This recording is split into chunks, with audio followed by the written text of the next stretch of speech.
This podcast is part of the Planet Broadcasting Network. Visit planetbcasting.com for more podcasts from our great mates.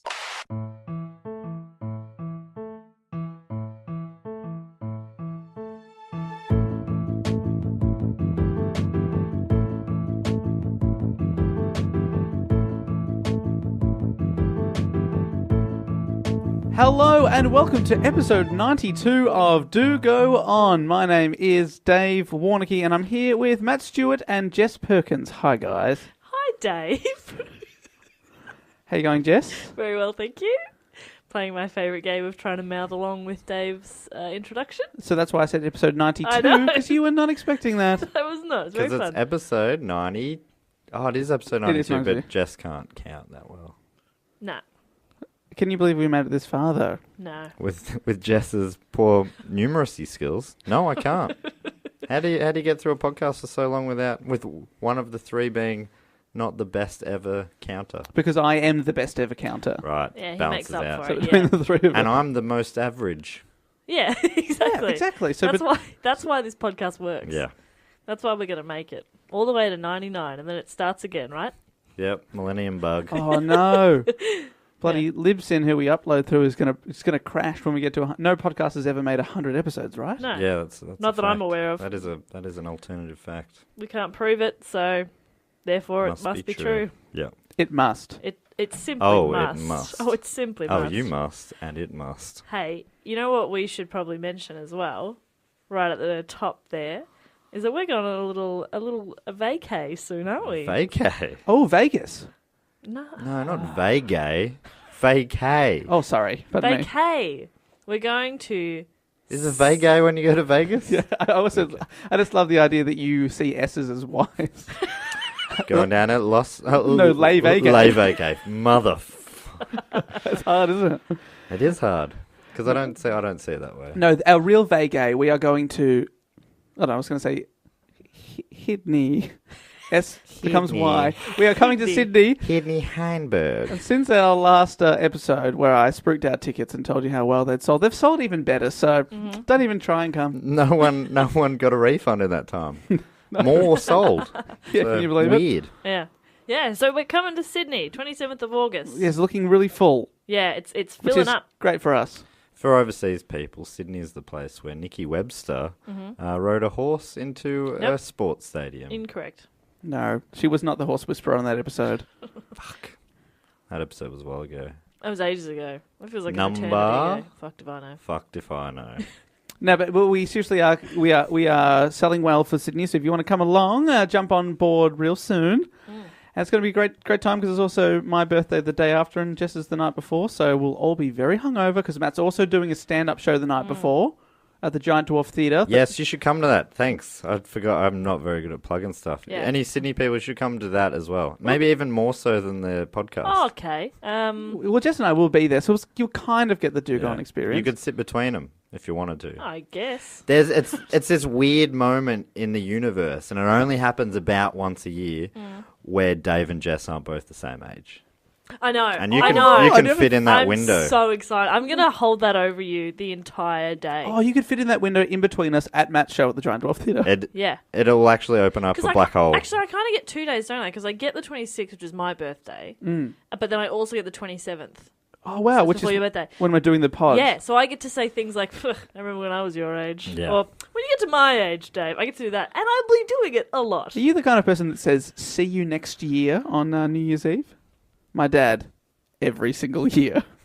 You'd enjoy a certain Auntie Donna sketch, Yeah. then. Is there a sketch about that? Yeah, they Yeah. do that. They do Oh. that. And Broden's the one like, see you next year. Straight onto my email after this, Well, and I'm going to next year. send it to my dad. Straight on the email. Yeah. Send that to you, Dad. He'll love it. You will love it. No doubt about It's that. so good. It's great. I would Roddy, see you next also, year. I would do that to both of you guys. I'd say, I remember when I was your age, if I actually did remember, but it was so long ago. And you've drunk so much. I've drunk so much. It's less My brain fun. is real teeny tiny. You know when you have a little shrunken brain and they're yeah. conserved in alcohol? Because there's so much liquor. Yeah. Yeah, that's my head. My head's a big jar swooshing about. That doesn't sound good at all. Yeah, you should get that checked. I really do have to get to a doctor. Yeah. Mm. But in the meantime, I'd like to tell you a story. Yes. Oh, let's pod. Yeah, I'm really excited about this one, for the actually. podcast. Yeah, great. Yeah, that I works out know. really well. But also just in general as well, actually. I'm really excited about this one because I think this is going to be fun. But then again, maybe then it won't be fun. You know? It's hard to tell. It's hard to know. Well, let's find out together. This is the show, of course, where we do a report on a topic. It is Jess's turn to do such a thing. And as per usual, gentlemen, I have not written a question. I bet And you got one, though. I said to you 10 minutes ago, I said, fuck, I haven't written a question. And Dave, you kindly said, well, you could write one now. And I didn't. So I will say to you, who's... Good start. That's a real strong question Who's? start. Got it. Because if you'd said I'm, that would have been. It would have been difficult to change to a question. Unless you just upward inflection at the end, that's the key. Yeah. I'm really good. I'm that's good. What emotion right now? See, Dave, that's a question. Perturbed. I'm perturbed. No. Whose name is synonymous with magic? Merlin. Merlin's good. Harry Potter. Also a good answer. No. I'm thinking of the guy who falls under the water in the box with the chains. Harry Houdini. Correct! Sigmund Freud. You're thinking of Siegfried and Roy. Siegfried and Roy, that's it. Who, when I was young, affluent East, went on many holidays, including to Las Vegas when I was 8 years old. Oh, yeah, Sorry. Vega. I went to Lay Vega. We went to Lay Vega. Me too. When you were 8. That's right. Same. Did with you me. see Siegfried and Roy? No. Who, at the time, it was not frowned upon that they performed with white tigers. And then one of them, a few years later, attacked either Siegfried or Roy. Around the time it was frowned upon. Yeah, I think that's when people started frowning, to be honest. Yeah. Like, oh, hang on, it's a wild animal. Huh. And, yeah, like quite endangered. Yeah, and this is quite cruel. You know, all that sort of stuff. Anyway, I was part of that cruelty when I was 8, so no biggie. Pretty cool. Pretty I cool. stayed at Circus. That was pretty sick. Oh, I stayed at the Hilton. You did not, you piece of We shit. stayed at the Hilton. You piece of And shit. it had a Star Trek exhibition at the bottom. My parents aren't into Star Trek, and neither were we, but we had an amazing ride. Wow. Is Hilton's the chain that Donald Trump owns, right? The Hilton. Oh, I don't think so. The Hilton. He's the one, he's the one. They're the ones that Donald Trump. That's why he's got his. He's a Hilton, isn't he? He's one of the famous Hiltons. Yeah. Yeah. Trump is Paris Hilton's dad. Yeah. He's got that famous tower. Hilton Tower. On Mount Hilton. Yeah. Is that? Yeah. Yeah. Yeah, you're right. Dave looked at me like I was I know. saying something weird. That's Dave for you. Classic Dave. Jeez Louise. Curveball. Anyway, are we talking about Harry Houdini? We're talking about Harry Houdini. Very cool. Very cool. I didn't know a lot, to be honest, and it's actually a really cool story. This was suggested by Brett Burris. I'm sorry if I said that wrong. On Twitter. So thank you, Brett. Oh my God, is he like Hungarian, which is, I believe, is he Hungarian, Houdini? He was born in 1874 in Budapest. That's in Hungary. Yeah. But I'm just wondering if this guy maybe is like a big Hungarian guy. We've just mispronounced the Twitter name, but anyway. Or I nailed the pronunciation, and he may or may not be Hungarian. Or he could This have is just true. thought, Harry Houdini would be an interesting topic. I shall suggest it to my friends that do go on. I've seen it in the hat, and I've thought, God, that'd be a good one. That'd be a good one. And we're about to find out if it is. Okay, here we go. Let's roll the dice. So, 1874, born in Budapest. His parents were Rabbi Meyer Samuel Wise and Cecilia Steiner. His dad arrived in the United States on the... No, sorry. So, Eric. His name was Eric Wise. That's Harry Houdini's real name. Eric Wise. Eric was a good name. It's not as magical, though, is it? Not as magical. He arrived in the US on the 3rd of July in 1978, so he was about 4 years old, with his mother, who was pregnant at the time, and his 4 brothers. The family changed their name to the German spelling. It was W-E-I-S-Z, but now they just went double S. Classic German spelling. I thought, I was picturing W-I-S-E, like Pennywise. No, E-I-S-S. I reckon that would even be pronounced something like Weiss. Yeah, it's not like Right. Rachel Weisz. Weiss. Yeah. That's what people... Do people say that? Would you know, because you're a German? Sort of. Distantly German. About as German as Harry Houdini. I'm about as German as a bloody German piece of Germany. Oh, that's pretty German, Dave. Sorry to cut you off and finish your sentence there. Well, you just took the words right out of my mouth. Yeah, that's have been- really must have German. been while I I was didn't kissing realise her. you were as German as you are. There you There you go. Live and learn. Thought we were here to learn about Harry Houdini. Learn a little bit about David Varnakay. Varnakini. Wow, that I didn't even know how to pronounce my own name. Yeah, you've been saying it wrong this whole time. We were very embarrassed for you. Anyway, so they've changed the name of they've changed the spelling of their surname, and Eric also changed from E-R-I-K to E-H-R-I-C-H. Oh, the classic German. Eric. So they've decided to blend in with the Yeah, the American community. exactly. The family lived in Appleton, Wisconsin, where his father was a rabbi. Houdini was one of 7 children. Do they know what's causing it? Oh, wow. What's the threshold for that? Why, you don't think 7's a lot? I think 7's teetering. Back then, probably not even 1870s. wild at all. Yeah, you're right. It's still a lot of kids, though. Like, No. I'm not pushing out 7. Nah. Do you know what's causing it? Oh, very. Is there a reason you're not pushing out 7? Yeah. I know what's causing it, and it's not happening Right. because I'm lonely. Loneliness is causing it. yeah. Right. 4 years after moving to the US, so in 1882, his father, the rabbi, became an American citizen. And later they moved, Eric and his father moved to New York City, where they lived in a boarding house on East 79th Street. Once they found a permanent house, like somewhere for them to live more permanently, the rest of the family joined them. At 12, Eric hopped a freight car and ran away from home. A year So later... it's got a big jump. What's that? From... Hopping a freight car. One swift movement. Stop winking at us. I won't. A year later, he returned to New York and continued to help support his family by working as a messenger. Hey guys, I'm back. Just hopped a freight car. Well, that's the thing. We don't know much about his year away. He was just gone for a year, came back. Like when Shakespeare disappeared. Did Shakespeare disappear? Do you not remember the episode? There was a few. There's a few No. unaccounted years. Absolutely not. We've discussed this before. I retain very little. Yeah, I'm the same. I All right. thought We this did a quiz podcast- about it, remember? Yeah. So William Shakespeare was this very famous playwright. Uh-huh. Playwright. Shakespeare. That's the one thing you always I say. know. I don't know. I almost wasn't going to, and I was like, oh, don't let them down. So anyway, so he's come back and he's helping support the family. He's working a few little jobs, like he's a messenger, he's a necktie cutter. I don't know what that is, but I love it. Whoa. And a photography assistant. Necktie cutter being my favourite of those jobs. Necktie cutter. Necktie cutter.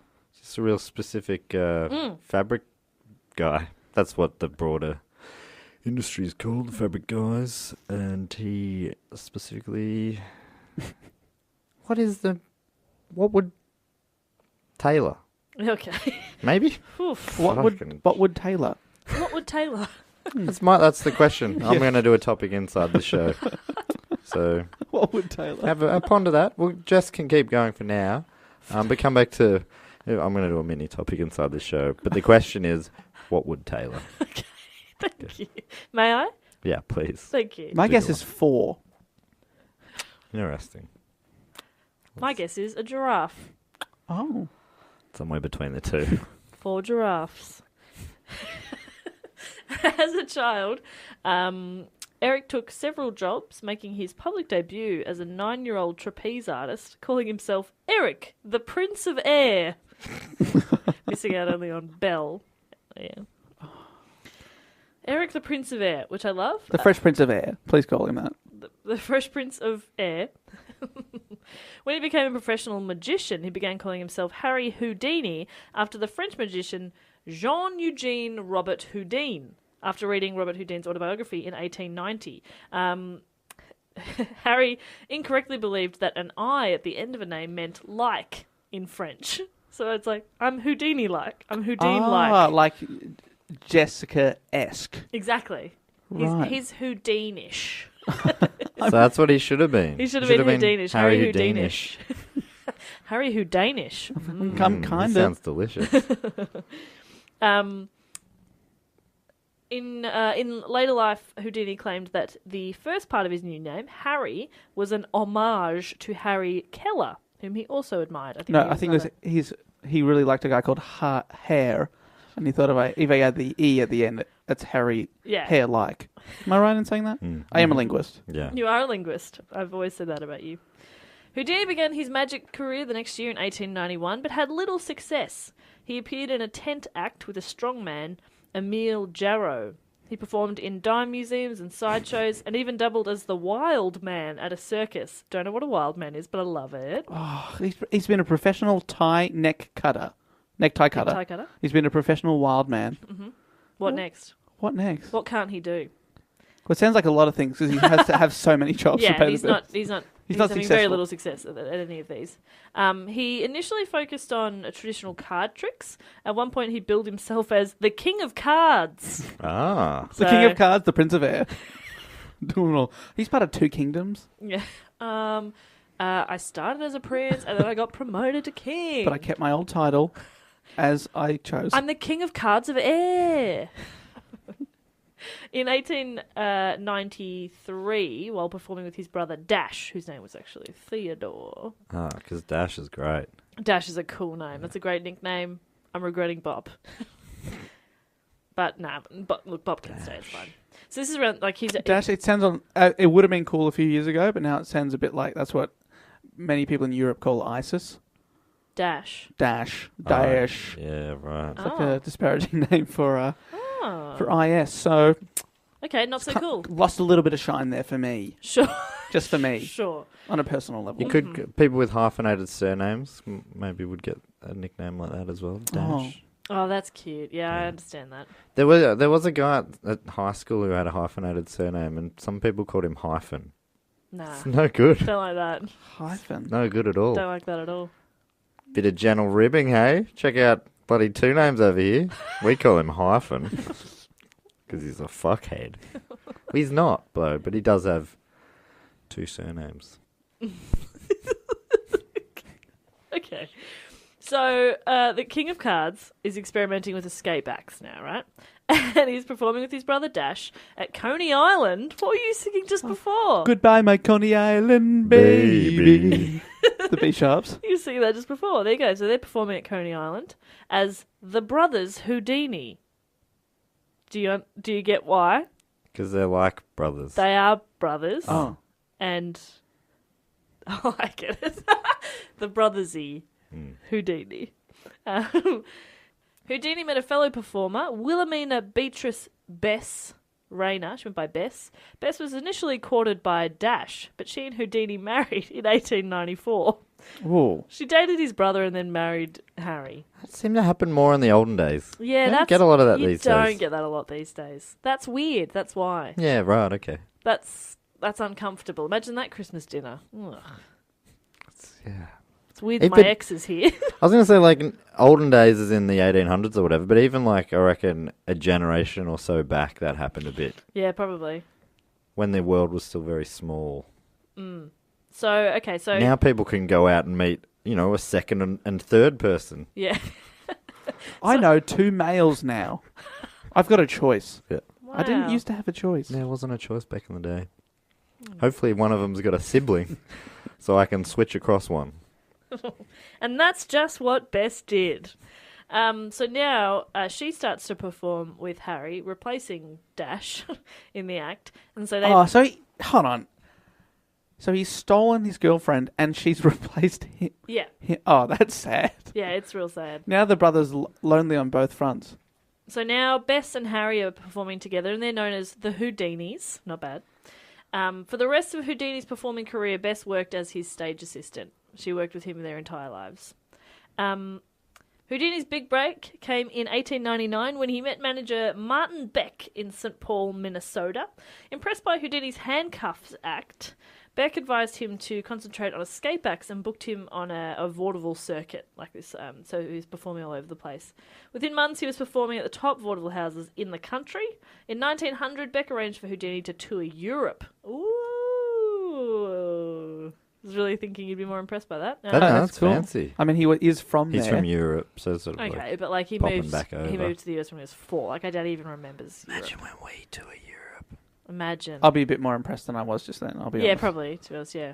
I think, yeah. Where would you go? I'm thinking UK. Yeah, UK. The big names. You go the big three, obviously. The UK. Russia. Russia. Oh, yeah. Okay. Yep. And The Ukraine. the Ukraine. The big three of The Europe. big three, yeah. Kentucky UK, style. the Ukraine and Russia. Yeah. Yep. I'll just check the podcast stats. Yep, I can confirm we're huge in the Ukraine. Yeah. Yeah. Chicken Kiev. Yeah. They love us down there. They love it. Cute. Anyway, so he's touring Europe, and after some days of unsuccessful interviews in London, Houdini's British agent, Harry Day, great name, helped him to get an interview with the manager of the Alhambra Theatre. He's introduced to all these different people. Ooh, I'm impressed by that. Ooh. You've heard of it? No, I've been to the Alhambra that's a thing in Spain, though. Cool. Maybe connected. It's probably named after it. It's a quite a famous thing in Yeah. the south of Spain. It's definitely connected. So remember at this stage he's been encouraged to focus more on escape acts rather than the other sort of magic tricks he was trying to do because he's really good at escaping. So he was introduced to a guy called William Melville and gave a demonstration of escape from handcuffs at Scotland Yard. He succeeded in baffling the police so effectively that he was booked at the Alhambra for 6 months. His show was an immediate hit and his salary rose to $300 a week. This is in the early 1900s. So he's on good coin. Good coin, because the police put him in handcuffs and he got out of it, and they're like, what? Give him some money. Okay, Houdini Crime does pay. Houdini then became known by a different name. Now, going by the last few nicknames he's had, Prince of Air, King of Cards. Oh, what's above What King? President of the United States? No, so... Emperor of disappearing. This is to do with his escape acts. He's particularly good at handcuffs. Queen Handy. The Handy Queen. The Handy Queen. Sorry, fuck. I always get that wrong. You're the one good at porn titles. The Handy Queen's a great one. Handy Queen, yeah. No, he's now widely known, apparently, as the Handcuff King. Oh, State of King. Stuck at King, yeah. I think he sort of peaked too early. Handcuff King. It's a bit It's a bit beige. It's a bit beige. He toured England, Scotland, the Netherlands, Germany, France, and Russia. The big six. He's got two of the big three there as Yeah. well. two of the big three. And then he Six of the completed big it off. seven. Yep. What's the seventh? Ukraine. Oh yeah, sorry, of course. Might have been still annexed by Russia back then. Was it? Anyway. Did you even say Russia then? Yeah, she did, yeah. Right. In each city, Houdini challenged local police to restrain him with shackles and lock him in their jails.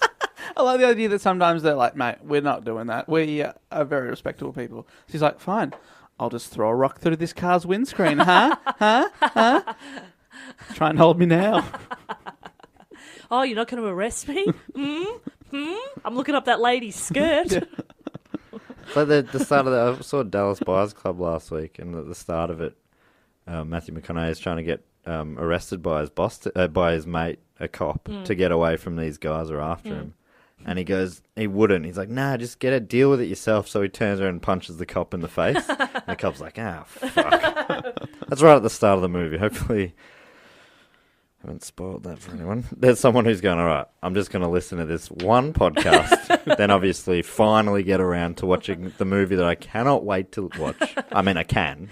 Because I One have. more podcast leg. Podcast. And I have already waited several years. Yes. Since the film came out. But after this, actually, to be honest, I'll listen the first half an hour of it, and then I'll listen the rest of it after. So Just hopefully just in while that it first finishes. half hour. Finishes buffering. Yeah. I don't want to have to wait right at the crux of the movie, Anyway, which I don't know what that will be. Yeah, and I hope the first 5 or 10 minutes aren't sport from the movie, because that is the bit I enjoyed the most. Look, if it doesn't hook me straight away, to be honest, I probably won't bother. Yeah. And I've already paid $17 to buy it from iTunes. Because I assume that I will love the first 10 minutes. Yeah. I assume, and I nearly always assume right. On to the podcast. Play. Actually, you know what? I'm going to skip the first 15 to 20 minutes of the podcast. Listen to this, just this little patch here. And, after that, we'll get into the movie that I believe will be my favourite of all time. At least, the first 10 minutes of which, here we go. And... No! And scene. That was beautiful. Good job. Wow. So, he's getting local police to lock him up. They gave Jared Leto an Academy Award, but that was something else. In many of these challenge escapes, he was first stripped nude and searched. He's like, guys, this was not part of the deal. Guys. In Moscow, he escaped from a Siberian prison transport van, claiming that had he been unable to free himself, he would have had to travel to Siberia, where the only key was kept. But he got out. It's a big claim. In Cologne, he sued a police officer, Werner Graf, who alleged that he made his escapes via bribery. Houdini won the case when he opened the judge's safe. He later said that the judge had forgotten to lock it, but he broke into the judge's safe to be like, see, I can break into shit. How lucky. And the judge had just forgotten to lock it. Yeah. Very good. But his live shows would be pretty bad if he was just using bribery to get out of handcuffs. Yeah, it would be He'd go, unconvincing to watch. Lock my hands behind my back, and then you just see him whisper into someone's ear and sort of throw cash at someone. And I'm free! Yay! And people are just sitting there so confused. They're like, what just happened? So, things are going pretty well for Harry. With his newfound wealth, Houdini purchased a dress said to have been made for Queen Victoria. He then arranged a grand reception where he presented his mother in the dress to all of their relatives. That's a weird trick. Look, Mum's as old as the Queen. Houdini said it was the For my happiest next day of trick, his life. Mum in a dress. People are like, all right. I've seen her in dresses before. I mean, it's a nice dress. Well sure. done, Harry. Yeah. Harry's losing. He's losing it. What happened to Eric? In 1904, Houdini returned to the US and purchased a house for $25,000. Equivalent now of about $666,000. My mum will now wear the dress. I mean, house. How much is it worth in today's money? 600,000? Wouldn't get much in Melbourne these days. Wouldn't get much in Melbourne. Now, whilst he was on tour in Europe in 1902, Houdini visited Blois with the aim of meeting the widow of Emile Houdin, the son of Jean-Eugene Robert Houdin, for an interview. So it's the son of his idol and his namesake. Wow. The widow of the son of his idol. Wow. Very confusing. Wow. A man she'd never even met. Wow. So he wanted an interview and permission to visit his grave. He did not receive permission, but he still visited the grave. I seek permission. Just go for it. Just go for it. Houdini believed that he'd been treated unfairly and later wrote a negative account of the incident in his magazine. Oh. Claiming Houdini Weekly. Ironically, it comes out monthly. claiming he was treated most discourteously. Also, in 1906, he sent a letter to the French magazine, L'Illusioniste. It's like illusionist, but with an L. Oh, The Illusionist. Yeah. I've heard of it. No, I have not. L'Illusionist. L'Illusioniste. My French is very good. Oui. Oui. Bon. It's so good I could understand it. No, thank you. Yeah, I'll translate this one. What did Jess just say? She's, well, what she said was actually gibberish, to be honest. I do speak French very well. A bon bon. Oh, bon. So he wrote a letter to the French magazine that I mentioned earlier. And he said, "You will certainly enjoy the article on Robert Houdin I'm about to publish in my magazine. Yes, my dear friend, I think I can finally demolish your idol, who has so long been placed on a pedestal that he did not deserve." He's just got on a rampage. Hold on, he's demolishing whose idol? This is Robert, son of his idol. No. No. It's now he's taking down his idol. Wait, Houdini's taking down the idol. Houdin. What a weird... Yeah, it's weird. But I just find that kind of funny. So, and is he saying that everyone else has put this guy on a pedestal, or Houdini himself has He's put like, you guys have bloody put this guy on the pedestal, but I see right through him, even though I Yes. named myself after and him. most people are like, I've never heard of that guy. Who's that? Yeah, You fools. Yeah. so weird. In I'll take him down. Finally. Who? Houdin? Houdin what? I just don't understand. Houdin. Also, The Illusionist is publishing a letter that's he's claiming how good his article's going to be in another magazine. Imagine that now. You write into Yeah. the Herald Sun being like, check out The Age next week. It's going to be real good. Yeah. It's like, what? Okay, Okay, thanks, man. thanks. In 1906, Houdini created his own publication, The Conjurer's Monthly Magazine. It was a competitor to... Which ironically was weekly. Is that ironic? Yeah. It was a competitor to The Sphinx, which was an independent magazine for magicians. And The Sphinx was a magic-related US periodical. It was published for 50 years. It started in 1902. Which ironically, it didn't come out periodically. Misleadingly, I think is what you mean. But here's the thing. The Conjurer's Monthly Magazine... That's all right. It's irony, but it's... Yeah, no, it is. Please go on. So Houdini's magazine... No, let's argue about this dumb thing.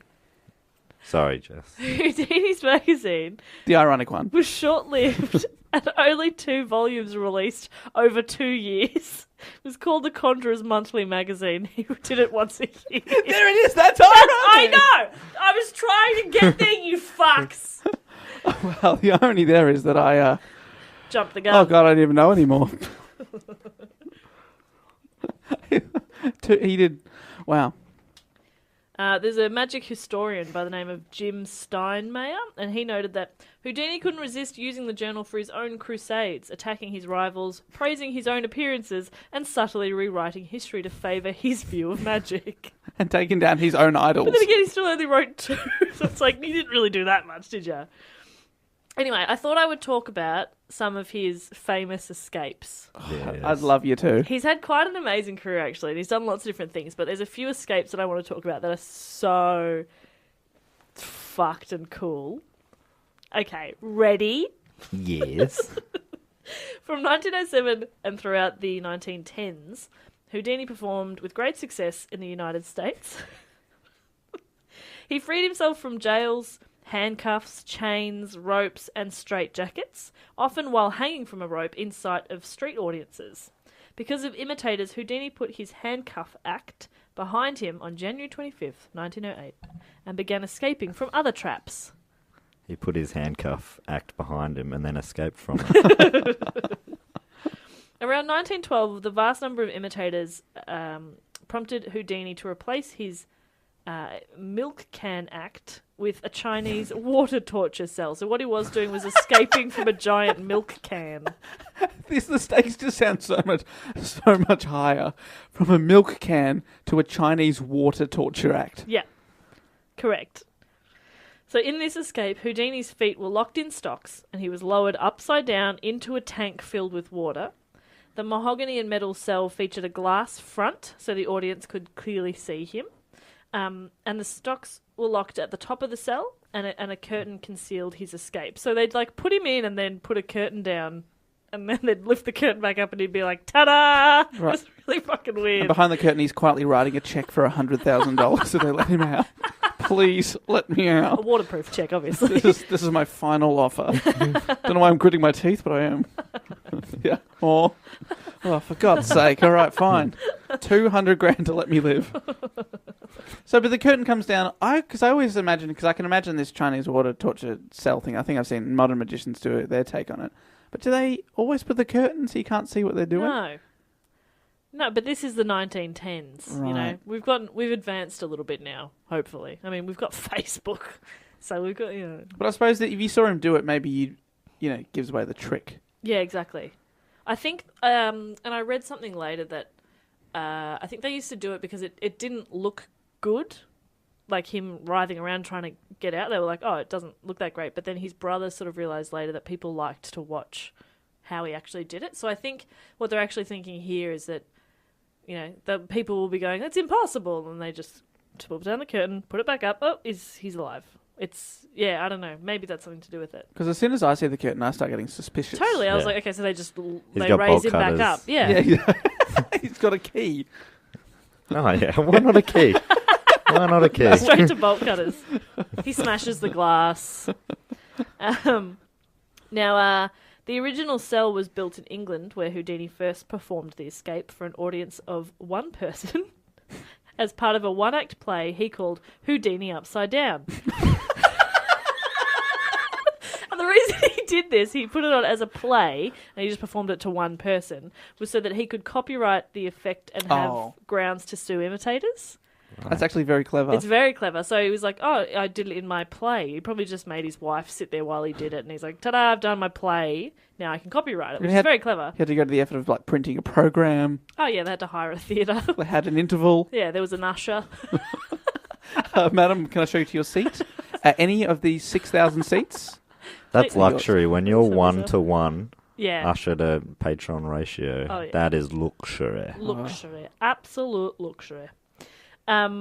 So Houdini continued to perform this escape for the rest of his life, all the way up until the 20s. It took him that long to get out. Yeah. He held his breath for ages. Very impressive. Or the rest of his life, which was about 1:30.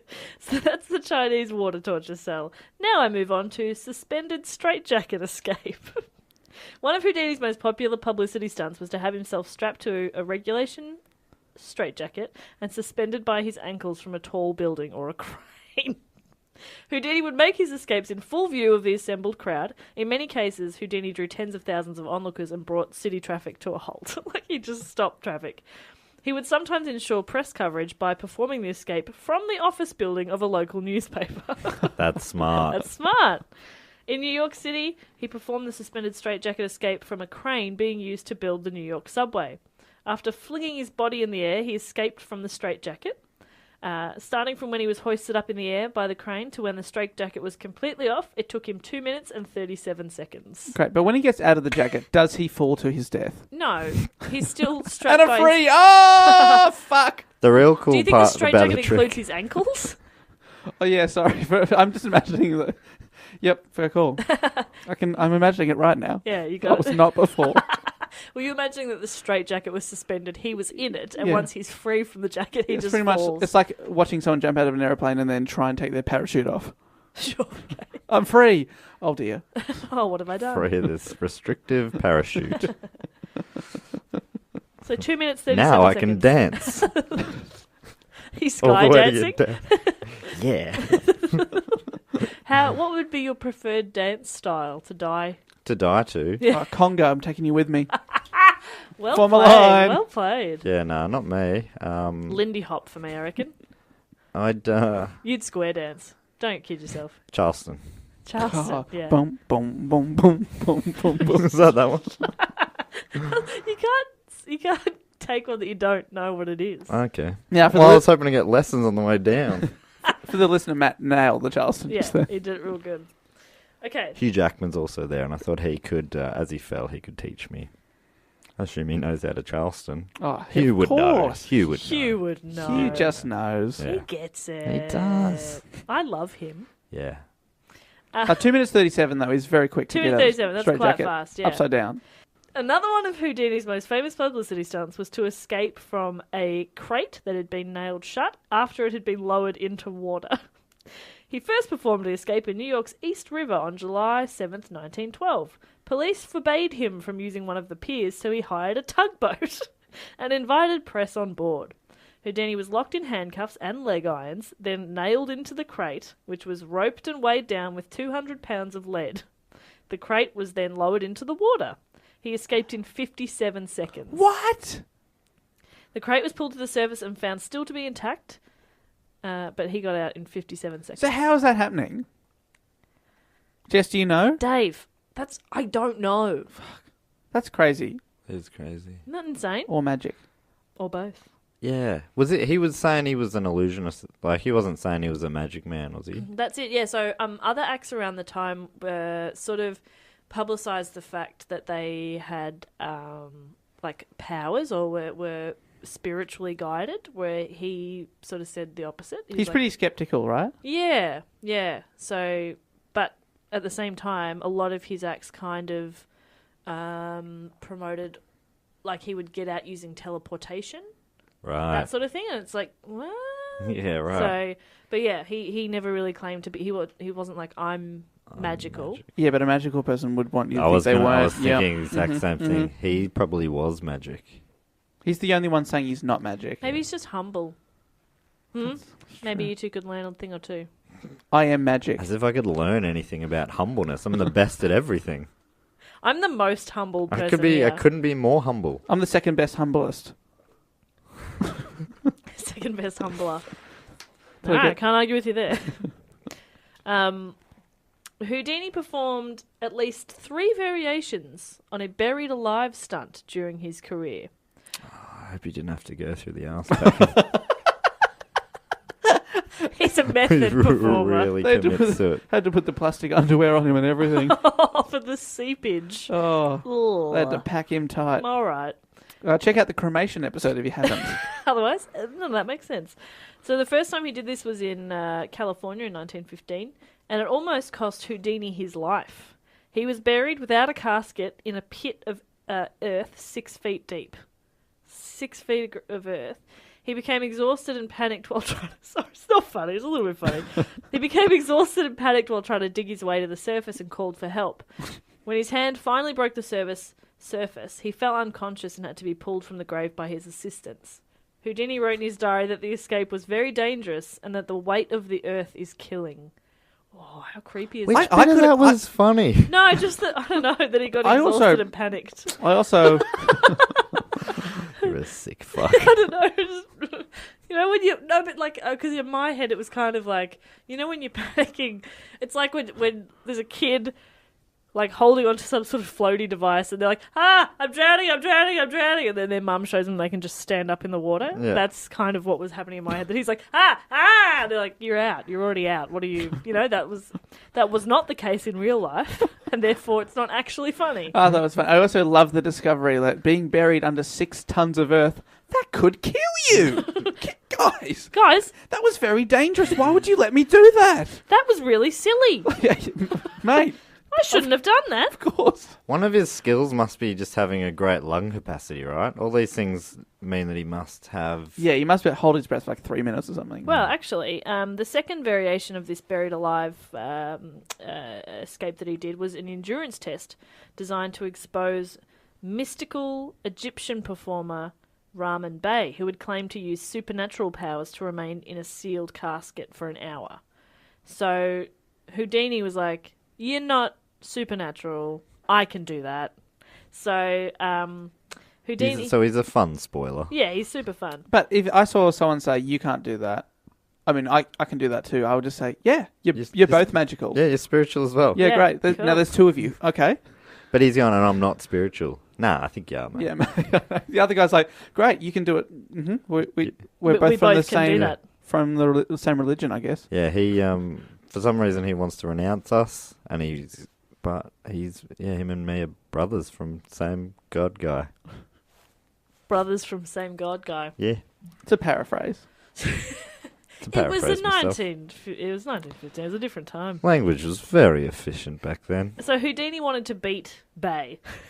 His name's Bey, that's good. But And on August 5th, 1926, he remained in a sealed casket or coffin, submerged in a swimming pool of New York's Hotel Shelton for 1.5 hours.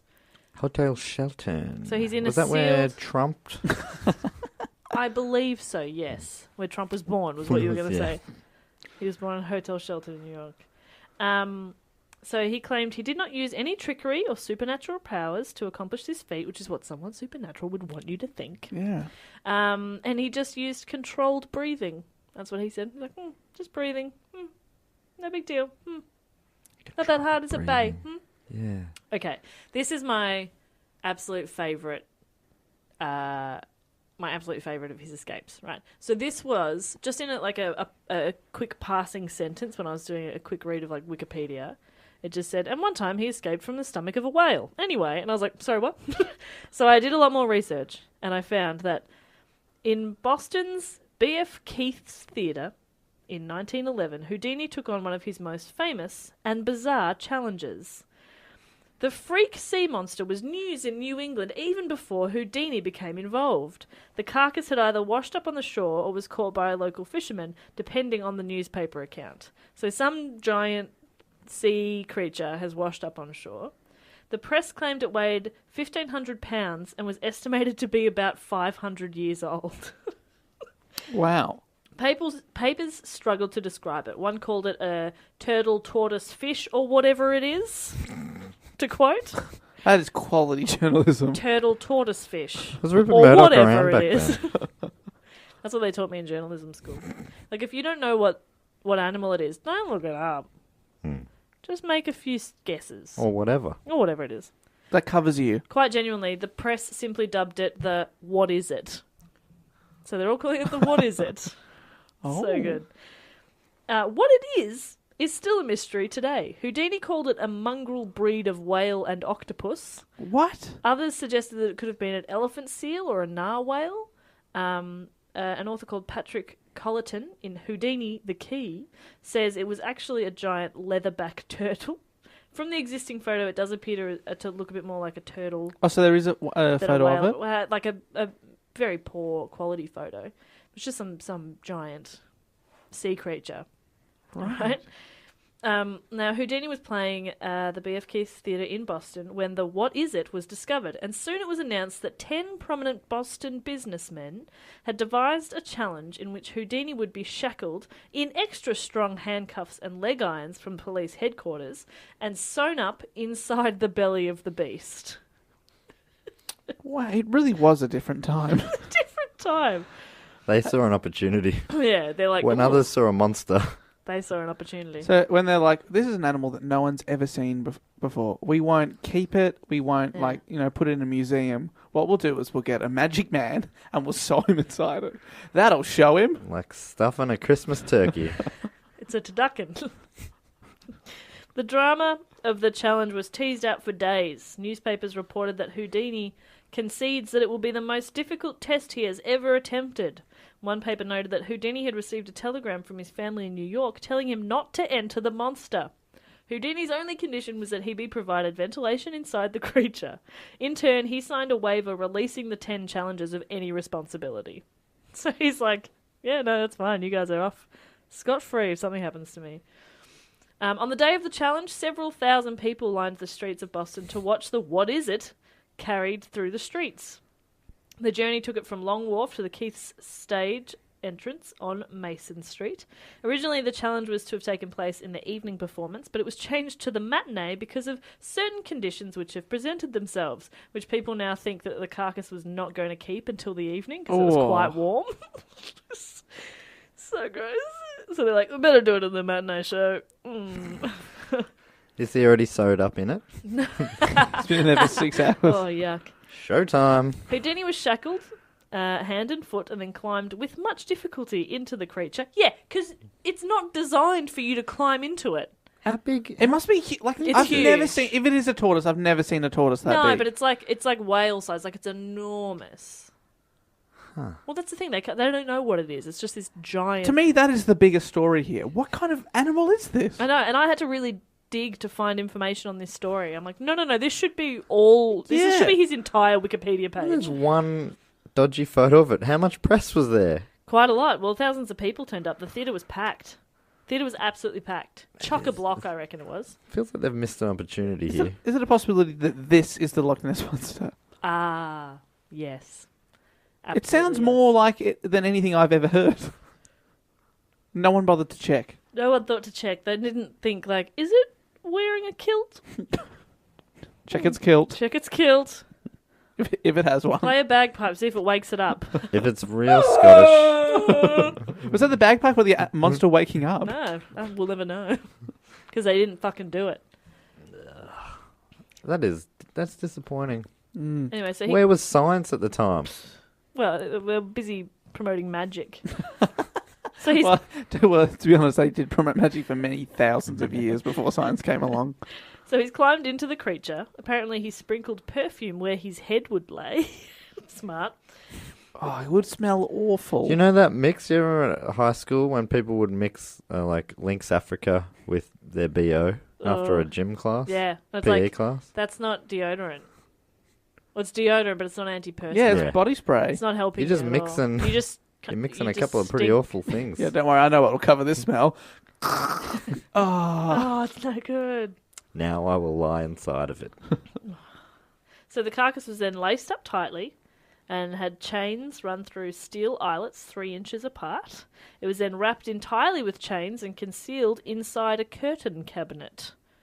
I'm not sure what that means, but it was like concealed, right? After 15 minutes, Houdini stepped forward, greasy but grinning.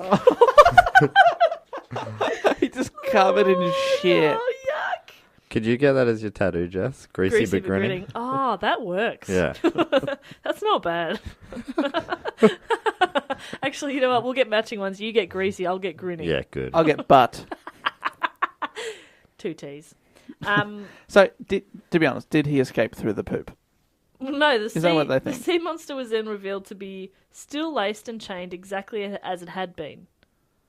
So it makes no sense. That's the thing. He was always kind of like, ta-da, I just popped out here. I'm teleporting. Magic man. Surely he could have just punched through it, right? Oh, But how do you sew it back up? sew it back up. Needle and thread. Oh, so you reckon he's got 1 minute of punching and 14 minutes of sewing? Oh, yeah, he's got to get it right. He's a craftsman. He apparently he asked for a window to be open so he could have some fresh air. What the audience didn't know was that Houdini had almost been suffocated by fumes from the arsenic used to embalm the carcass. I'm glad you said arsenic. From the arse, fumes from the From the arse. arse. Oh, it's awful in here. He nearly suffocated. Oh, from arsenic. Oh, God. Because That's that's what they used to embalm the carcass. Arsenic. They packed that carcass good. So there you go. So those are some of his most famous escapes. That is awesome. That should be the most I've famous never thing heard about of it. that. I know, right? It's pretty incredible. And you know what? He's not done. He also branched out a little bit into film. In 1906, he started showing films of his outside escapes as part of his vaudeville act. In Boston, he presented a short film called Houdini Defeats Hackenschmidt. George Hackenschmidt was a famous wrestler of the day, but the nature of their contest is unknown as the film is lost. So that's all the footage. But Oh, I wonder what he beat him at. Houdini it's chess. Houdini defeats Hackenschmidt at At escaping. So off. sew off. Just some 2-on-2 basketball. Crochet. Love making. Oh, beats him It's at not a lovemaking. competition, Jess. Oh, it is the way I do it.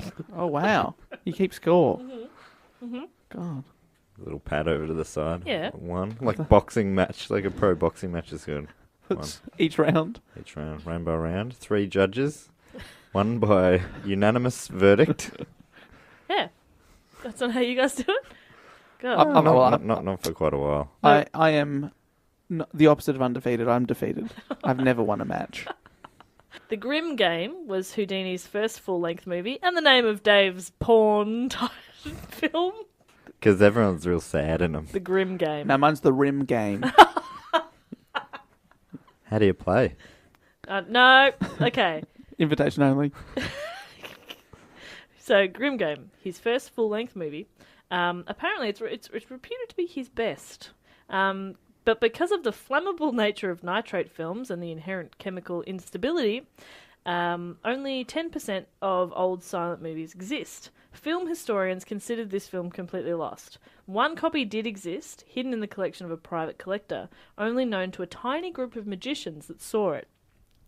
Dick Brooks and Dorothy Dietrich of the Houdini Museum in Scranton, Pennsylvania, had seen it twice on the invitation of the collector.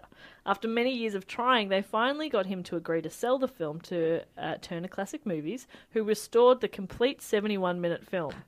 The film, not seen by the general public for 96 years, Wow. was shown by TCM on March 29th, 2015. That's awesome. How cool is that? It was a highlight of their yearly 4-day festival in Hollywood. It hadn't been seen for 96 years. That's amazing. I bet it sucked, but that is amazing. It would have sucked They so would bad. be so bad. They should have held out 4 years for the 100th Yeah, I was anniversary. thinking the same thing. I would have thought that would have pissed you right off. You know what? I didn't think of that, and then you brought it to my attention, and now I'm real mad. It's funny because when you were saying it, I was thinking that too. I'm like, why not wait 4 more years? 4 more years. Why not wait 4 more years? Wow. And then Dave said it. And now And here then- we are. and now we're- Now we're having this conversation. That's all right. Oh. I'm pissed off again. Why is the museum in Scranton? Why not? They're connected. That's where they do the office is set. Ah. I don't know if there's a connection, or if that's So just... the office is in Pennsylvania as well. What Yeah. a state. What else is in Pennsylvania?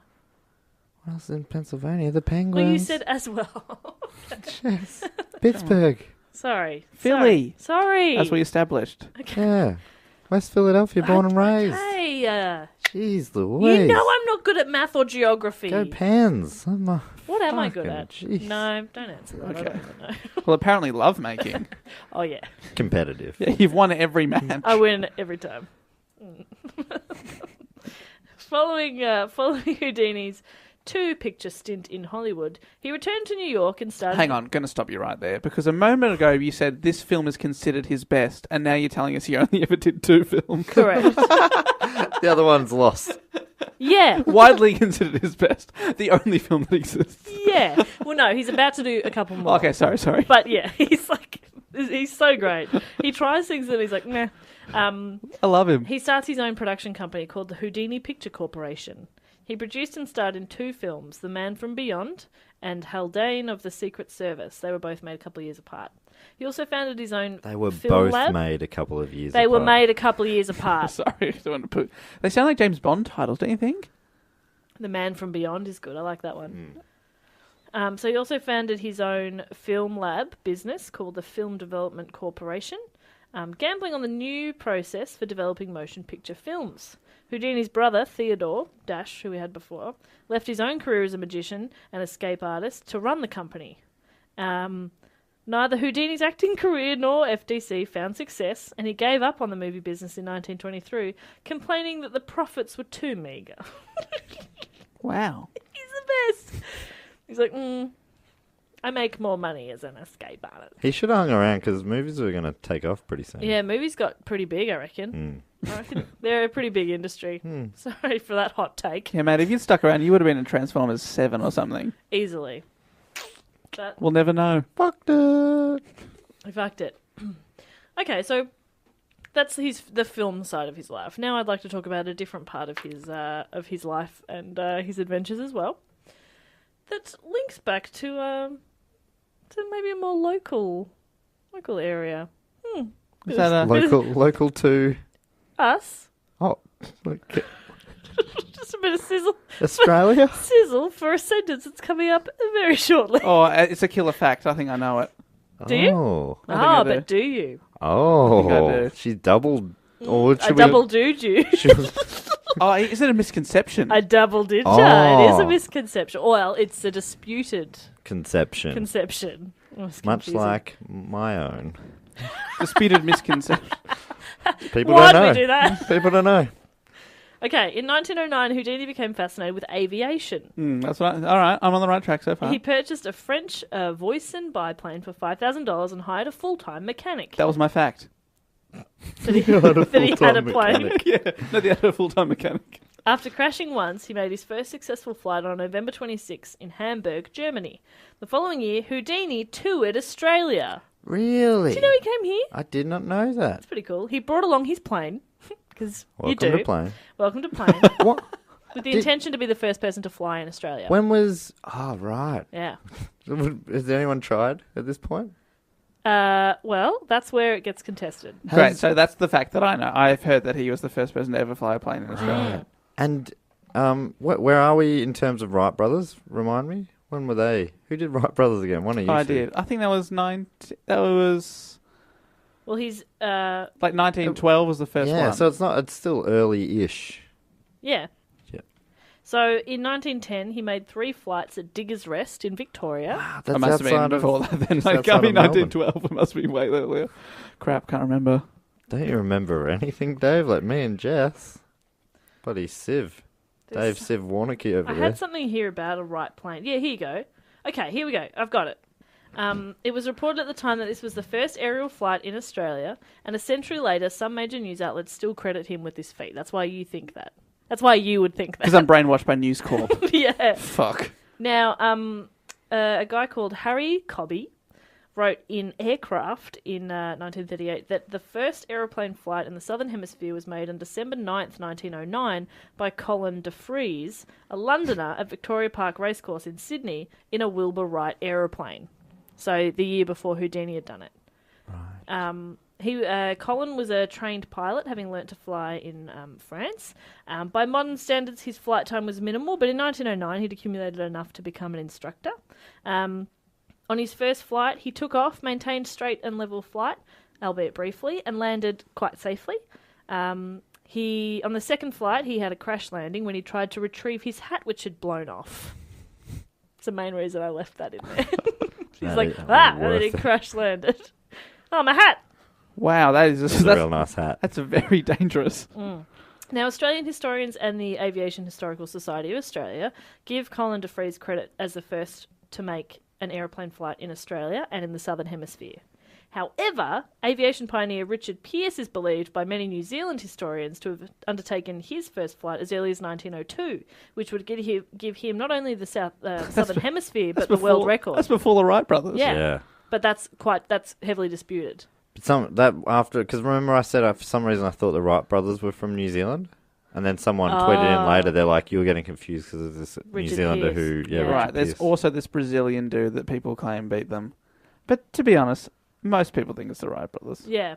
But that's the popular consensus, I will say, and I'm sure that I'll be hearing from you American history. Some Brazilians. And like it's quite a popular conception as well that Houdini was the first person to fly in Australia. So in a way you're right for thinking that too, because people still believe that. Right. It's still all fairly heavily contested. Yeah. After completing his Australian tour, Houdini put the plane into storage in England. He announced he'd use it to fly from city to city during his next music hall tour, and even promised to leap from it handcuffed. But he never flew again. Sorry. It sounds like it spells disaster. I know, but I think he's just all talk and no action, to be honest. Right, There was a fair bit of action. Except for the time that he sort of was handcuffed underwater or inside of a mystery animal. Or buried alive. All talk. Yeah, he never performs. A couple other things he did. So during his career, Houdini explained some of his tricks in books written for the Magic Brotherhood. In Handcuff Secrets, which was published in 1909, he revealed how many locks and handcuffs could be opened with properly applied force, others with shoestrings. Other times he carried concealed lockpicks or keys. When tied down in ropes or straitjackets, he gained wiggle room by enlarging his shoulders and chest, moving his arms slightly away from his body. So he just sort of stretched it out. I mean, they're all impressive except for concealed keys. Yeah, that one's... Mate, okay. Good one. Okay, you did it. Depends on where they were concealed. If it was right down his throat or something like that, I find that pretty impressive still. But still cheating. Yeah, it's still definitely cheating. Unless they were like keys that he didn't know what kind of lock it would be, and he just had a key for every possible lock. That's impressive. That's impressive. Yeah. What if he had the key to the city? Well, yes. I mean, that's a great feat. Did he just win a rugby premiership or... He saved a kid from a fire. Right, and okay. You get him for that even. Jeez. He's a hero. Yeah, but not a sporting one. Oh. So what? The only ones that matter to you. Well, they're the ones that seem to get the keys to the city usually. For most of his career, Houdini was a headline act in vaudeville. For many years, he was the highest paid performer in American vaudeville. One of his most notable non-escape stage illusions was performed at the New York Hippodrome when he vanished a full-grown elephant from the stage. Wow. He had purchased this trick from the magician Charles Morit. I love purchasing He tricks. bought a trick. Yeah. It's like, how good would it be if we could buy jokes?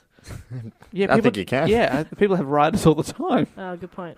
But I think people do buy tricks. I caught an aeroplane, like in the story, with a magician guy when I was in America, and he was on his way. When I was cleaning up my house, I found this diary that I was writing while I was traveling around America, and I wrote this thing about this magician I caught a plane with, and he was on his way to a convention, and he was like, people buy tricks off each other there. People go there, show their tricks. They'll invent a trick and then sell them. Wow, I wonder what a trick's worth. So it's like the secret of the trick. That's why they're really protective of them. Wow. The bigger the trick, the more cash. That's amazing. I'd never sell out Your tricks. anything. That's why you're so bad at retail. I'd never sell anything. Yeah, I was not good at my retail jobs. Have you ever seen that show Penn and Teller, Fool Us or Fool Me? I can't remember which one it is. You know Penn and Teller, the famous Las Vegas magic duo? Mm. You said it wrong again. Oh, sorry, Les Vegas duo. Oh, yes. Yep. Penn Jillette and I can't remember Teller's first name. Anyway, they've got a whole show where magicians come on and they sit in the audience, and if you can do a trick and they can't work out what you've done, you get a prize. And so what happens is, it's kind of frustrating for people at home because they do an amazing trick, Penn and Teller walk up to them, whisper in their ear, and most of the time they go, "Yep, That's how I do it. And then, Oh, you but they don't- don't tell you at Couldn't home. you just lie? Couldn't you be like, nah, that's not how I do it? Yeah, Couldn't but- you just do that? But I can't remember if you're like, that's not how I do it, if you're contractually obligated to tell Penn and Teller how you do it, because otherwise it could be a sweet way for them to get new tricks without having to pay. Yeah. Just write down how you did that, mate.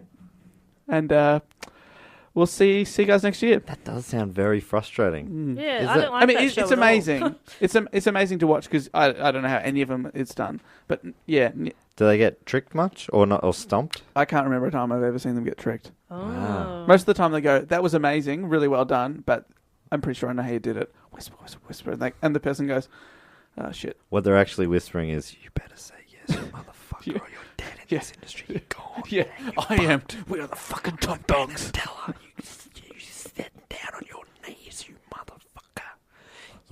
Yep. They got it. yeah. They're the best magicians Yeah. ever. If you look at that monitor over there, that's actually a vision of your mother tied up in the back room. Wearing Queen Victoria's dress for some reason. We're weird magicians. Yeah. All of us are weird. Teller's fucked. Yeah, that's what happens. It's a great show, so check Magic. it out. Penn and Teller, Fool Us or Fool Me, can't I remember. don't know if I want to watch that now. I just want to say a couple more things about our mate Harry Houdini. I'm waiting for him to do something because he hasn't done anything. He's all talk. He's all bloody talk. All right. What a chatty man. He's all ideas, no follow through. You know, a lot of this, not a lot of this. Not a lot of you. That's an international sign for a waiter handing out hors d'oeuvres. Yeah. A lot of this. What's this an international symbol for? Fucko. Chin wagging. No, it's for... Is that international? Oh man, I did the wrong You move. did floppy hands.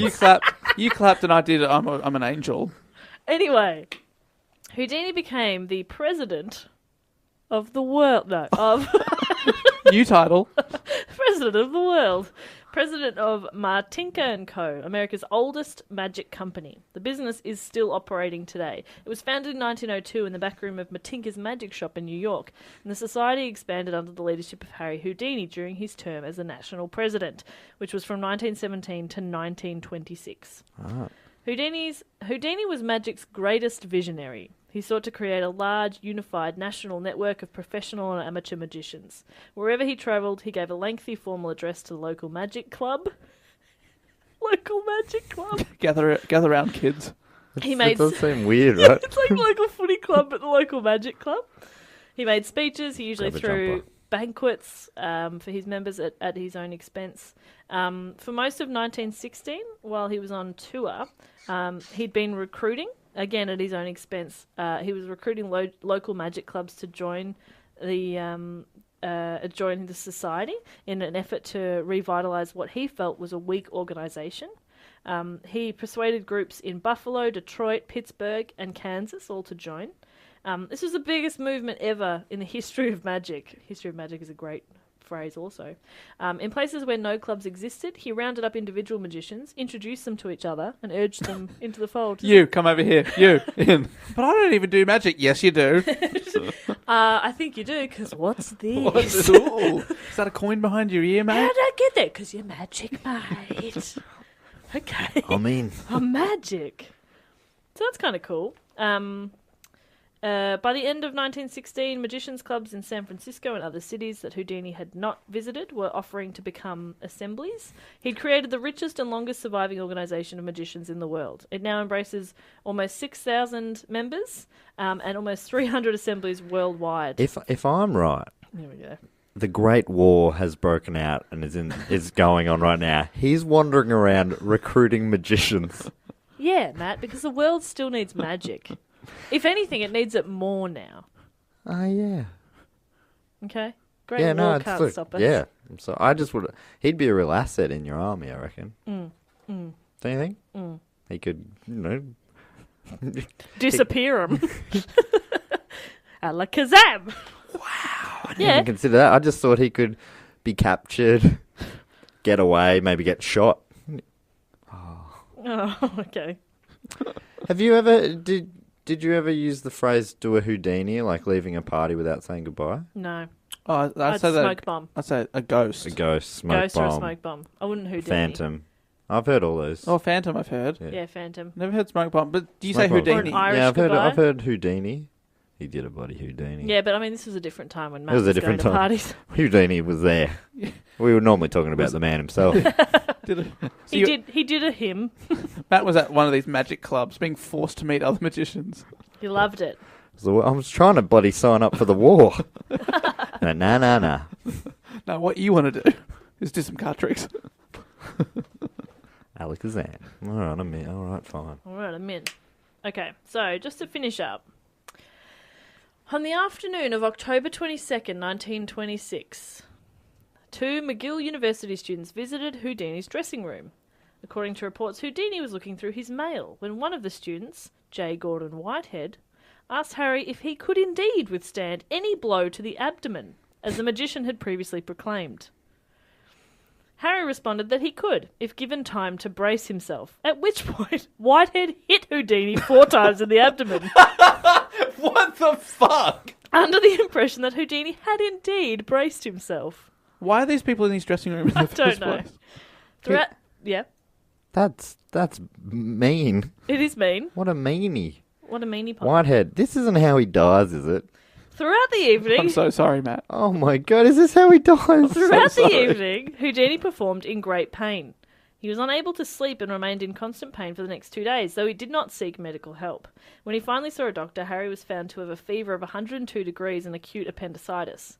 He was advised to go to the hospital for immediate surgery. However, Harry decided to complete his show as planned that night. The show must go on.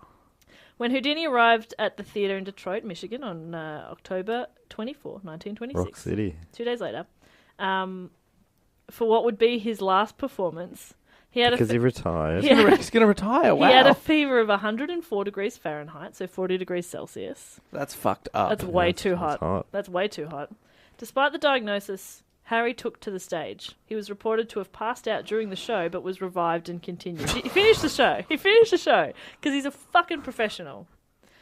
If he passes out at the wrong point, say underwater or something, that's no good. That's no good. I'd say that's pretty unprofessional. Yeah, unprofessional is what I was thinking too. It's No quite- good. It's dangerous for him and those around him. Yeah. When the curtain closed, Harry collapsed where he was standing and had to be carried back to his dressing room. He continued to refuse medical care until the next morning when Bess insisted he go to the hospital. Harry relented and had his appendix removed. However, it had already ruptured and doctors did not have much hope for his survival. On the 31st of October 1926, surrounded by his wife and brother, Harry Houdini died. Sorry to end on a downer, but Bugger. also reports say that his punches in the stomach aren't going to cause appendicitis. But 4 of them are. No, it's not going to. How's that going to cause appendicitis? So He I probably don't know. already had appendicitis. Oh, Right. Does it Hadn't not done anything with it. Maybe hadn't noticed until he'd been punched. Yeah, right. Oh, I always imagine, because I've heard that story before, but I thought it was the guy punched him so hard that the appendix ruptured or something. Well, that's one theory, but others say that he probably already had appendicitis. So if he'd already had it and had left it even longer, therefore, because appendicitis needs to be treated fairly quickly, otherwise it can be really dangerous. Right. So this guy was doing him a favour by punching him in the stomach 4 times. Yeah, Almost. Houdini just should have gone to the hospital sooner. Right. And did that guy get in trouble? We know who he is. Should we go to his house? Yeah, how do we know who he is? Did he talk?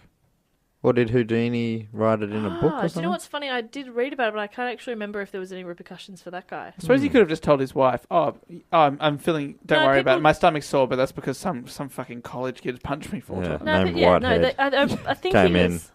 He asked if I could. I said, yes, give me a sec. He did not give me a sec. His wife's going, yep. Look, I just asked how your day was, mate. I didn't ask Yeah. your life story. Spare me. Yeah, you get punched by college kids every day. Yabba yabba yabba yabba yabba. Is that why the guy on the Simpsons episode where they had Lollapalooza, not the guy, Homer being that Taking guy. the cannonball. He used to take the cannonball to his chest, yeah.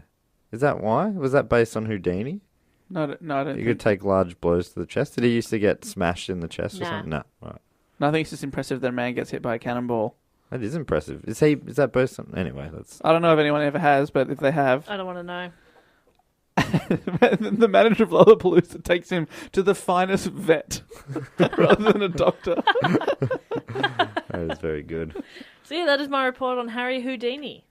That was an incredible report. Very Jess. good report. Thank you. You're in a bit of a phase of doing some old-timey entertainers. You did Chaplin a little while I ago. was also Yeah. thinking Chaplin throughout that. And it's funny, we've done a few around that era lately. Wright Brothers, Chaplin. True, yeah. It just sort of happens, I guess, by coincidence, doesn't it? That is fun. And I would like to say that I'm more of a fan of Houdini at the end of that episode than I Yes. was Chaplin at the I end was of that. totally waiting for the chat. I think of them similarly for some reason because they both look, they both look black and white and whatever. Yeah, and I guess. suppose, well, they both started on like circuits like that, vaudeville. Just Yeah. that Chaplin became like a Hollywood superstar, and Houdini, obviously, you said he was the most highly paid vaudeville act. Yeah. So he would have been super wealthy. Yeah, Yeah. No, he was doing very well for himself. I And mean, he look- bought a plane and just brought it everywhere he went and stuff. Like he Also, was fine. still like iconic. Yeah, I think If you when say Houdini, when your name means leaving a party without saying goodbye, you know you've made you've it. made it. I can name two magicians. One's David Copperfield, and the other's Harry Houdini. What about Siegfried and Roy? Okay, and also Penn and Teller, who I mentioned earlier. But the two most famous ones in history. What about Dynamo? He's good. You lost me at What Dynamo. about Constantino? Oh, is that Is that who you were thinking of when you said Dynamo? Or No, Dynamo is also one. They're two different people. really? Yeah, Dynamo's pretty cool. I've Anyway, Oh, David Blaine. I know that one too. David you know that Blaine. guy? Yeah, I've heard of him. English guy in a box above London, Yeah. above the Thames or something. anyway. Anyway, but I would Magic. say that Houdini is the most famous of all time. Yeah, Yeah. absolutely. So yeah, that's my report. That was really, really good stuff, Jess. Thank you. Thank Did you say very who much. suggested that one? Yeah, Brett. Oh, The thank you, sorry, Hungarian. Brett. Oh, yes, pardon me. It's just, I've had so much information come in my ears, and I I know. appreciate it. We'll Only like the to- one suggestion as well. Yeah, because you think these iconic people like Charlie Chaplin had a few, and Yeah. Just Brett. That looks of it. well, we'd like to thank Brett. We'd also like to thank some people that support the show through Patreon, or everyone that supports the show over at patreon.com/dogoonpod. We totally appreciate any little thing that you can chip into the show. If you listen every week and you feel like you want to, give back to the show somehow, you can do that. And we give back to you again with rewards throughout the show, including bonus episodes, updates, and also a shout out on the show. We'd like to thank a few people now. Mm-hmm. Jess, would you like to do the honours and kick us off this week? I would absolutely love to. Thank you. Matt's looking a bit annoyed. He's always annoyed. Don't worry, he'll find a way to interrupt me. Yeah, Jess, don't worry, I'm going to mute. I already did. You hardly got a word out, and I already interrupted you with a hand gesture. I was going to say I'll mute Matt's mic, but he's still just going to gesture at you. He can always gesture at me. Oh, bloody hell. Jess getting the favouritism again. Here we go. Hey, First one that I would like to thank is from my favourite city in the whole wide world. Ooh. wonder where this is going to. Any guesses, Dave? We've talked about this, haven't we? I'm sure Oh, we have. actually, I know. I think I know. Is it the home of the Dance of Rivers? Correct. Dublin. Dublin. Yeah, it is Dublin, and I would really like to thank a good friend of ours and supporter of the show, Jordan Walsh. Could have been a more classically Walsh. Irish name. Jordan Walsh is a good name. But anyway, I mean, Real we good name. still really appreciate it. Good on you, Jordan Walsh. Thank you so much. Jordan Walsh. And you know what? While I'm here as well, He sounds like he's probably rich. Don't you reckon? Jordan Walsh. yeah. Bet he's very wealthy. Let's guess everyone's net worth. Okay, Jordan Walsh, £12 million. pounds. Pounds, yeah. Even though he lives in Dublin, where they have the euro, Yeah, but I'm going to you've call converted it to his neighbouring country. as I will for UK. everyone. Okay. Every country I'll convert to a neighbouring country. So it's just how I work. Okay. I reckon only Dave needs to guess, to be honest. I was Yeah. going to also say a random no number, need. but Well, okay. Well, I would also like to thank a Canadian friend of ours. Okay. you're jumping all over the bloody earth. I'm all over the place. From Ontario, Oh, Ontario. our friend Drew Sugar. Oh my god. Great name. Drew Sugar. Mate, Sugar. if That that's- is so good. If So you, good. If you weren't born Drew with, Shoe. if you weren't born with that, congratulations on creating the best name I've ever heard. Drew Shoe. You did Drew it. Shoe. Drew Shoe. Net worth, $11 million US dollars. Okay. 11 million. Okay, not bad. That's Not a bad little at all. less. It's a little less than Jordan, but Still pretty good. Still a fine amount of money, if you know. Oh, I'm not complaining about 11 million US dollars. Yeah, you did really well. Hopefully, my guys are as rich. I'd love to thank a couple. If not rich money wise, they're certainly rich name wise. How's this guy's name? Johnny Dawson from Leicestershire. Johnny Dawson. Doesn't he sound like He sounds like he's in a sick rock and roll band, or he jumps over ravines on his motorbike or something? Yes. Johnny Dawson. Oh my God, I'm swooning. Me too. And you should, because he's got a net worth of 330 million Swiss francs. Whoa! Which I actually think that's actually worth so much. A lot of money. That's so much. Jeez. Yeah, Johnny Dawson.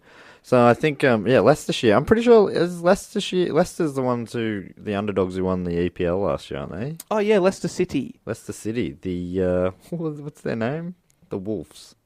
I'd also love to thank a Londoner, Ooh. London. Gaurav Kumar, which is another sick name. Very good name. Gaurav Kumar. Gaurav Kumar from London. I'm from London. How much is I'm sort of worth? Net worth? processing. Okay.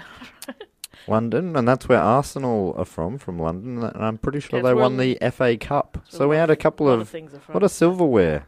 What a silverware. Speaking of silverware, net worth 850,000 Icelandic krona. Wow. So That could be anything. Wow. I'm pretty sure that's not very much at all. Oh.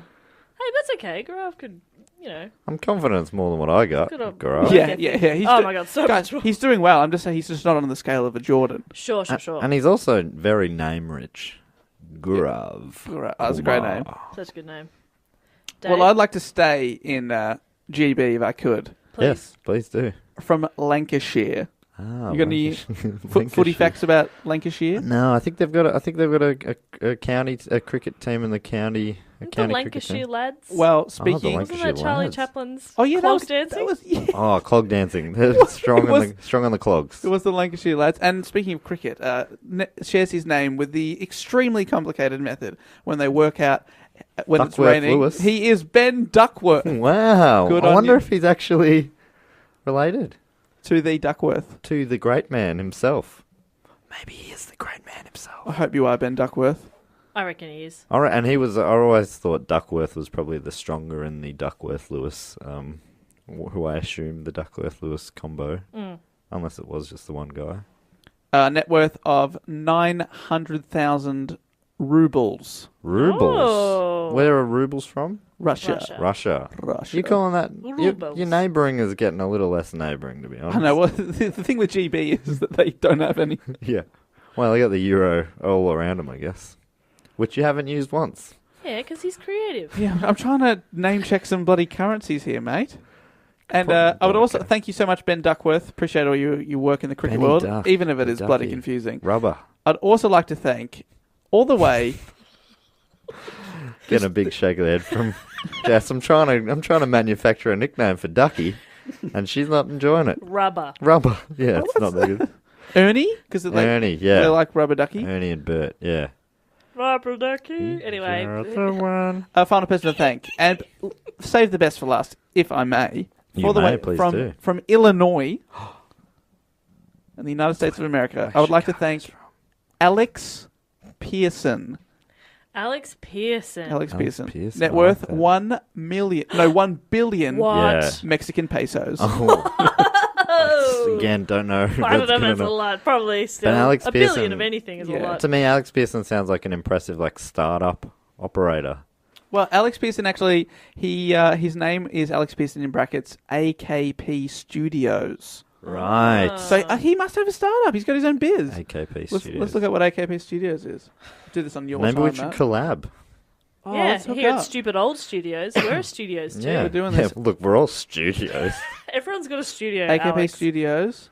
Oh, there's a YouTube channel here for AKP. Oh my god, you're stalking one of our. I'm always working hard on my Lego stop motion animation. Nice one. That's Yeah, cool. I that's like that a cool. lot. Oh, he's got more subscribers than us. He's got nearly 4,000. Oh, go Alex. How do you know me? On YouTube. Yeah, He's right. on YouTube, yeah. I'm pretty sure we... No, we no. don't even know. No, not the pod. iTunes are very tight with that kind of information. Oh, some good stuff here on AKP Studios. Awesome. Well, go check him out. Check it out. You can take him up to 4,000 subscribers. That'll be awesome. But I thank you reckon so much, we'll Alex. tweet out his link, probably. Oh, well, I'm going to have a look and see if his videos don't suck first. But if they don't, then I'll tweet out his link. No, with 4,000 subscribers, they're going to be pretty damn good. Good on you, Alex. Thanks so much. And thanks to everyone that supports the show. Even just a little bit, $1 or $2 per month. If you think it's worth it, that would be so good. Keep us going. Keep the engine oiled. Eating. Yeah. Keep Matt drinking the beers. Or he bloody loves them. Oh, bloody alcohol. He's The got a money doesn't problem. go towards beers. Always. Often it is food. What about the first 2 Patreon goals were a 6-pack of beer for Matt and a 24-pack, a slab of beer for Matt. Yeah. Yeah, but from there we really branched out. Now we're getting tattoos, which we gotta talk about how we're gonna make that vote happen. Hashtag vote for Bob, which I've been starting to get out there on Twitter. Smart. So it looks like we will eclipse the total for... So what happens is everyone gets charged on the 1st of the month, and we're coming up to the 1st of August. Sometimes people drop off a little bit, so we're hoping that we will eclipse that $2,000 total. And when I'm semi-hoping that we don't, but I mean... I'm hoping we do. I want to get a tattoo. And when we do, it means either Matt or Jess, via you guys voting, will get a tattoo and we'll film it all. It's going to be so Maybe much we'll fun. do it in 360. Yeah. So you can watch me go on the other side of the camera. That sounds fun. Yeah, it'll be fun. That sounds fun. So keep an eye on that because it's going to be happening soon. Hopefully the 1st of August we will get over the $2,000 mark. But thanks to everyone that does that. You can always get in contact with us via Facebook, email, Twitter and Instagram at DoGoOnPod for the social network ones. And for email, I'm trying to say here, that's dogoonpod@gmail.com. You can suggest a topic or just say hey. Hey. That'd be cool. Hey, bye. Yeah, just say hey, babe. Hey, That'd be- babe. Cue a million emails saying hey babe that Jess has to write back to. Oh, no. Oh, What have no. I done? That we good? So we've plugged everything? Yeah, Everything's we're done? good. We can go now. Patreon, YouTube, Facebook, Twitter, Facebook. Sydney live shows. Plugged Matt's butt.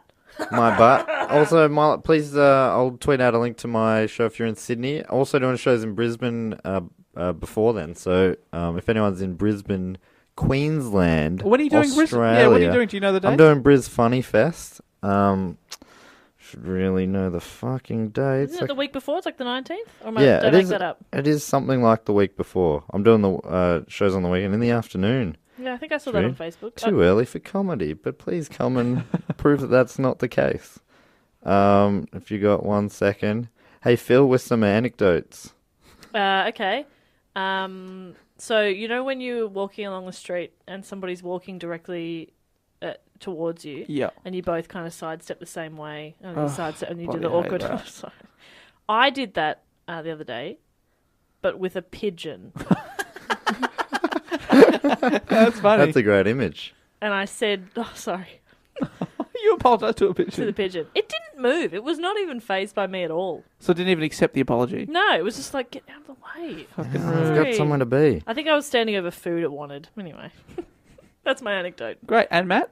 The 12th and 13th of Ah, August 2 weeks before. at sorry. Hayar Bar in Brisbane. Hey, We do have quite a lot of Queensland listeners, so go check out Matt's show. Is it the full hour that you did at the Melbourne Comedy It'll be Festival? the full hour, Oh, yeah. It might be great show.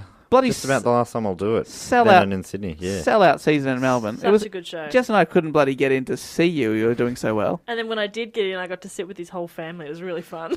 Great. It was like a row of Matt's family and me. You came on the diciest nights of the diciest night. I met another guy in Tassie who came that night as well when the power went out. Yeah, the power went out. It was hilarious. And I had a reviewer in, and No, you did great. it was Anyway, fine. It was all fine. we have waffled too much. Yeah, now. cheers, guys. We'll be back with another report next week, but until then, stay safe, and we will say thank you, and I'll say goodbye. Later. Bye.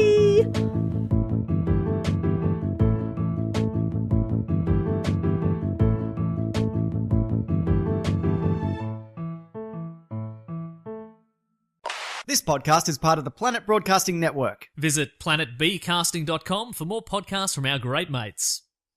I mean, if you want. It's up to you. It's up to you. It's up to you. It's up to you. It's up to you. It's up to you. It's up to you. It's up to you.